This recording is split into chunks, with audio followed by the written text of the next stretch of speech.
University of Missouri Healthcare knows you've got better places to be than in a hospital. That's where our world-class technology and highly skilled medical team come in. We get you home sooner.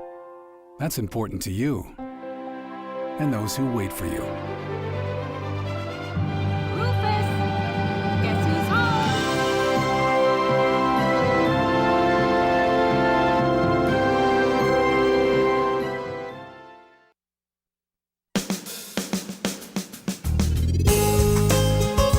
Good morning and welcome to Radio Friends on Thursday, November the 10th. We're going to talk about United Way today. The campaign for the University of Missouri started September 16th. September 16th. Right. We have Frank Schmidt with us. Good to have you here, Frank. Good to be here. University United Way.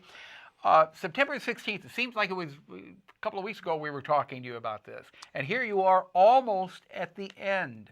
It wraps up next week, correct? On the 18th is, we'll still take donations all the way through, but the 18th is kind of the goal we're setting for. Okay, but if somebody wants to donate after November the 18th, you're not going to turn them away. No. And there'll be Okay. plenty of people who can still need the help, so Yeah. we'll be glad to do that.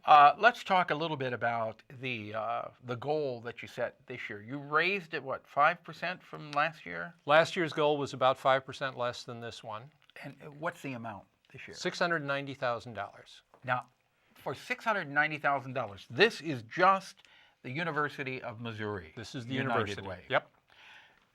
That goes into the pot for the United Way in Central Right. Missouri. And Central Missouri is about 5 times larger all total. Yeah. So 3.45 million. So how are the folks at the University of Missouri doing? We rolled out of the gate with, what would you say, all the guns blazing? I don't know, what do I want to say?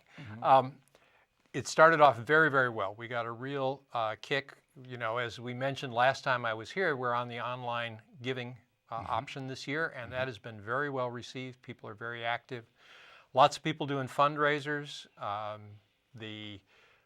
couple weeks ago, the folks in the ambulance service at the university had a dunking booth and persuaded some of their administrators to climb up and raised money that we had not seen before. So a lot of enthusiasm. It's not all just from the payroll deduction or No. from donations. The fundraisers. There's fundraisers, there's people doing hot dog dinners, whatever.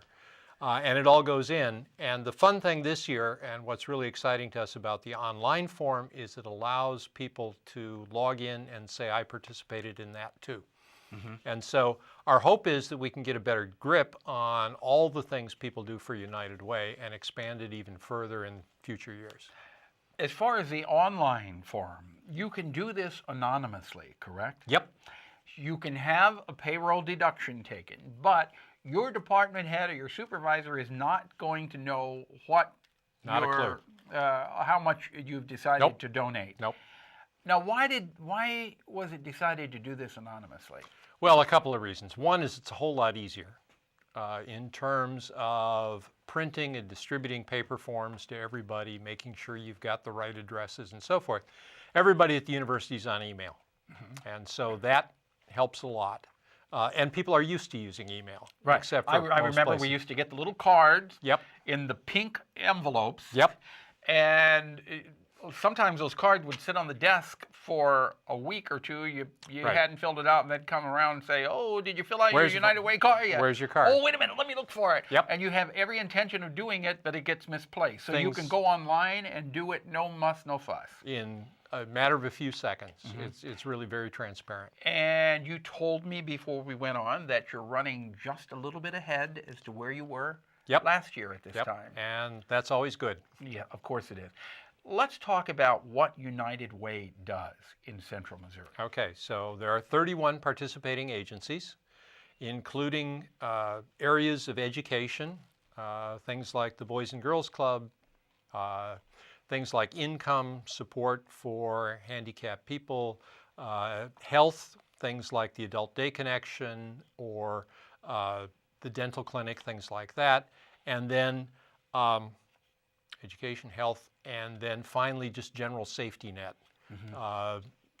People, the Red Cross is a good example of that. And so The Salvation Army part. Salvation Army, Harbor House is participating agency. They do a lot of good things with people who suddenly need housing. Of course they do. You know, the thing is, you never know, Frank. You never know. Everything may be going just great for you one day. Yep. And then life throws you a curveball, and before you know it, you're having to rely on one of the agencies that you were helping support. Exactly. With United Way. Exactly. And all of us are that close. You know, a fire, an adult who, you know, a parent or a relative that gets problems with Alzheimer's and needs the adult day connection. You never know. All that. You don't really don't know how things can change overnight. Exactly. And it's nice to know that you are making a donation to an agency that has a wide reach, a wide umbrella, that's helping so many different organizations in the central Missouri area. Because as I said, you don't know if one of these days you're going to have to depend on one of those organizations that right now you're helping support. Or somebody you do know. Or, you know, Lutheran Family Services helps with adoptions services. Well, there are lots of people who adopt and use that. So let me tell you a couple things that are going to happen this next week. Okay. First thing, we have an online auction, and you can get to it through either the United Way website or the university one, unitedway.missouri.edu. That's easy to remember. One word, lots of interesting experiences, goodies. I can't tell you what they are because it doesn't happen till tomorrow, but they're there. So it's going to happen on November 11th? November 11th, it goes live and goes through the 18th. Okay, and then next week is United Way Week, is that right? Live United Week. So besides the auction, the other thing that happens, we have a T-shirt, which I am wearing, and which I will present you with one. Oh, thank you very much. Right there. If you want to see what this T-shirt looks like, it's really nice. One Mizzou Lives United. Go to kbia.org, then click on programs, click on Paul Pepper, and you can watch the vodcast or listen to the podcast again. Absolutely. So what do you have to do to get one of these T-shirts? They cost $15. They're being marketed by the Student United Way group at the university. Okay. They were designed by Stephanie Morard, who's a senior in graphic design, in a class exercise. So we got a whole bunch of candidate designs, all of which were great. This was the one that And all the students money chose. that comes in then? The money goes in to United Way as part of the MUKU Challenge. So the Student United groups at Mizzou and at KU both raise money, and Mizzou has won decisively the last couple years, And we're hopefully looking. they will again. We want a three-peat. All right. Frank Schmidt, thank you so much for coming Thanks by. very much, Paul. Good having you here, and continued success with it. Tomorrow, music of Kathy and Dave. Our show directed by Travis McMillan of the Reynolds Journalism Institute. Audio is Pat Akers, KBIA. Our floor director is Eric Stazak, and our assistant producer and guest coordinator, Uncle James Mauser. And as we always say, if you'd like to listen to this again, go to kbia.org, click on programs, and click on Paul Pepper, and you can sign up for a vodcast or a podcast. It's free. And drop me an email, pepperp@missouri.edu. Bye-bye.